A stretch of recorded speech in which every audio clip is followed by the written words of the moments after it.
Hello friends, welcome back to my channel. तो episode 4 के part first को start करते हैं। पुम के फादर टीचर से कहते हैं, आप इसे अच्छे से पनिश कीजिए। इसने मेरे बेटे को कितनी बुरी तरीके से मारा है। ये तो मेरे बेटे की उस दिन जान ही ले लेता। आप ऐसे बच्चों को स्कूल अटेंड ही कैसे करने दे सकती? इसके पेरेंट्स कहाँ हैं? इसके पेरेंट्स क्यों नहीं आए? उन्होंने इसे किस तरीके से बड़ा किया है? तो टीचर कहती हैं, आप शांत हो जाइए। आपके बेटे ने भी अपने फ्रेंड के नेकलेस को चुराया है और ये सब सीसीटीवी कैमरे में रिकॉर्ड हुआ है। तो फुम के फादर कहते हैं, वो तो नुअंग पे प्रैंक कर रहा था, पर ये इन सब में इन्वॉल्व कैसे हुआ? तो टीचर पाम से कहती है, तुम इन सब में इन्वॉल्व कैसे हुए? तुम्हारा तो इन सब से कुछ मतलब ही नहीं था। तो पाम कहता है, मैं किसी को भी बुलीड होते हुए नहीं देख सकता था, तो मैं अपने आप को नहीं रोक पाया। तो टीचर कहती हैं, स्कूल में भी रूल्स है, तुम्हें वायलेंस से ये सब नहीं सॉल्व करना चाहिए था। स्कूल अपने रूल्स के हिसाब से ये सब सॉल्व कर लेता। और नुअंग भी ये सब रूम के बाहर से देख रहा था।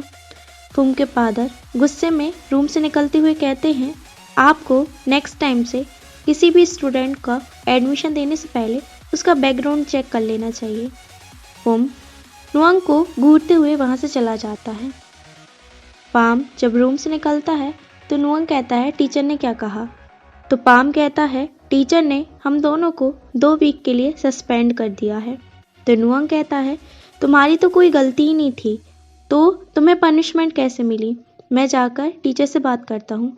पाम नुअंग को रोककर कहता है, मैं ठीक हूँ, अब इस सब को आगे मत बढ़ाइए और अब फुम आपसे उलझने की कोशिश नहीं करेगा और यही सब मेरे लिए इनफ है। और पाम स्कूल से घर चला जाता है। क्लास में टीचर सभी को एक लव स्टोरी सुनाते हैं और सारे स्टूडेंट को चाइनीज़ हॉलीडेज और फेस्टिवल के लिस्ट बनाने के लिए कहते हैं और कहते हैं, ये लिस्ट तुम अपने साथ अपने फ्रेंड को पेयर बना के करोगे। टीचर के जाने के बाद सभी स्टूडेंट अपने लिए अपना पार्टनर ढूंढने लगते हैं। चॉपर नुअंग के पास आकर कहता है, क्या तुम मेरे साथ असाइनमेंट करोगे? नुअंग कुछ नहीं कह पाता। तो चॉपर कहता है, क्या तुम पाम को अपना साथ पेयर बनाना चाहते हो? वो तो स्कूल से सस्पेंड हो गया है ना। पर ठीक है, अगर तुम्हें उसके साथ पेयर बनाना है, मैं न्यू पार्टनर ढूंढ लूँगा। वैसे मेरे डैड चाहते हैं कि मैं शूटिंग की ट्रेनिंग ले लूँ। उन्हें लगता है कि मैं डेंजर में हूँ। क्या मैं तुम्हारे साथ ट्रेनिंग ले सकता हूँ? तो नुअंग कहता है, ठीक है, मैं अपने ट्रेनर से बात कर लूँगा। चॉपर कहता है, ठीक है, तो हम ट्रेनिंग में मिलते हैं। नुअंग पेपर पे अपना और पाम का नाम लिखकर सबमिट कर देता है। घर पर पाम कार की सफाई कर रहा था। नुअंग उसे दूर से देखने लगता है। जब पाम देखता है नुअंग उसे देख रहा है, तो नुअंग वहाँ से चला जाता है। तभी पाम को मैगी का मैसेज आता है मिलने के लिए। तो पाम उसे बास्केटबॉल क्लब में मिलने के लिए बुला लेता है। नुअंग पाम के रूम में जाता है और उसके रूम को नॉक करने लगता है। पाम रूम का गेट खोलकर कहता है, आपको मेरी क्या हेल्प चाहिए? तो नुअंग कहता है, कुछ नहीं, मैं तो तुम्हारे साथ असाइनमेंट करने आया हूँ। तो पाम कहता है, क्या टीचर ने आपको मेरे साथ असाइनमेंट करने के लिए कहा? नुअंग कहता है, नहीं, मैंने तुम्हें अपना पार्टनर चूज़ किया है। क्या तुम्हें कोई प्रॉब्लम है? पाम कहता है, नहीं, मुझे कोई प्रॉब्लम नहीं है। तो नुअंग पाम के रूम में जाने लगता है। पाम नुअंग को रोककर कहता है, मेरा रूम बहुत ज़्यादा मैसी है, क्या हम और कहीं असाइनमेंट कर सकते हैं? नुअंग कहता है, नहीं, हम यहीं करेंगे।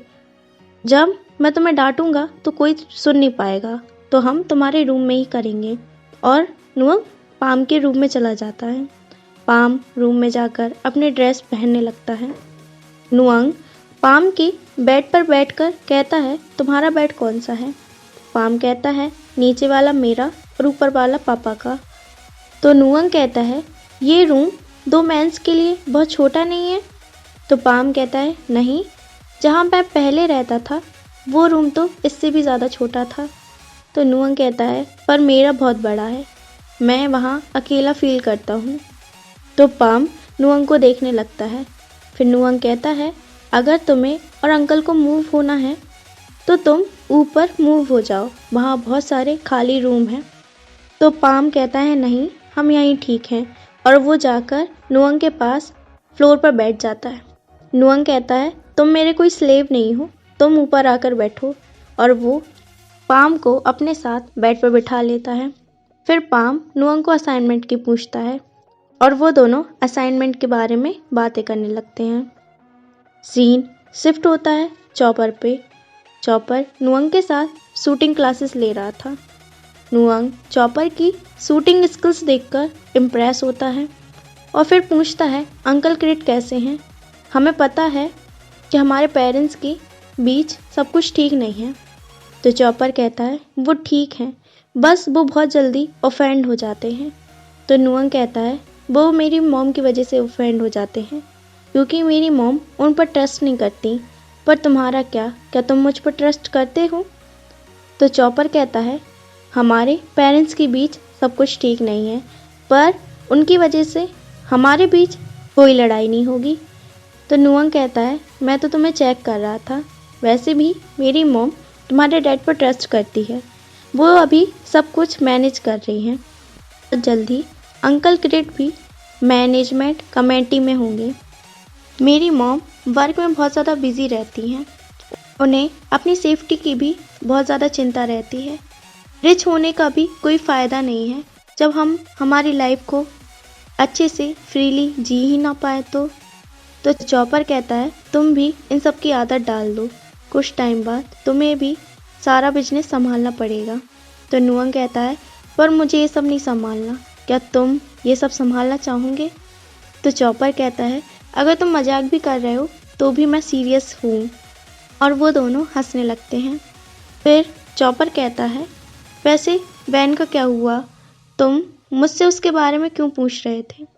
तो नुअंग कहता है, अब हम ठीक हैं, अब हम फ्रेंड्स बन चुके हैं, तुम्हारे अलावा वही एक ऐसा पर्सन है मैं ट्रस्ट कर सकता हूँ।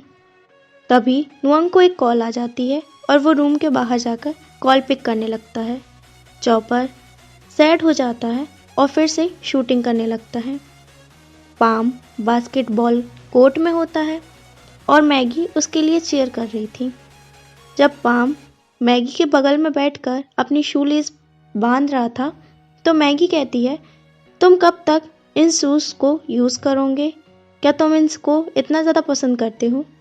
पाम कहता है, नहीं, ऐसी बात नहीं है, मैं अभी न्यू शूज़ अफोर्ड नहीं कर सकता। मैं चाहता हूँ मैं कोई न्यू जॉब करूँ और अपने लिए न्यू शूज़ ले लूँ। तो मैगी कहते हैं, तब तो तुम्हें अपने आप पे बहुत ज़्यादा प्राउड फील करोगे ना। मुझे भी वर्क करना है और पैसे कमाने हैं, मुझे ना टूर गाइड बनना है। तो पाम कहता है, तो तुम बन जाओ ना, तुम अपने फादर की हेल्प भी कर पाओगी। तो मैगी कहती है, नहीं, मैं ऐसा नहीं कर सकती, मेरे फादर के बहुत सारे बिजनेस है और वो चाहते हैं मैं उनकी हेल्प करूं बिजनेस संभालने में। मुझे ये सब नहीं करना, मैं खुद अपनी लाइफ फ्रीली जीना चाहती हूँ। पर तुम्हें क्या करना है? तो पाम कहता है, अभी मेरा कोई प्लान नहीं है, मैं अभी जो कर रहा हूँ अपनी लाइफ में बस वही करना चाहता हूँ।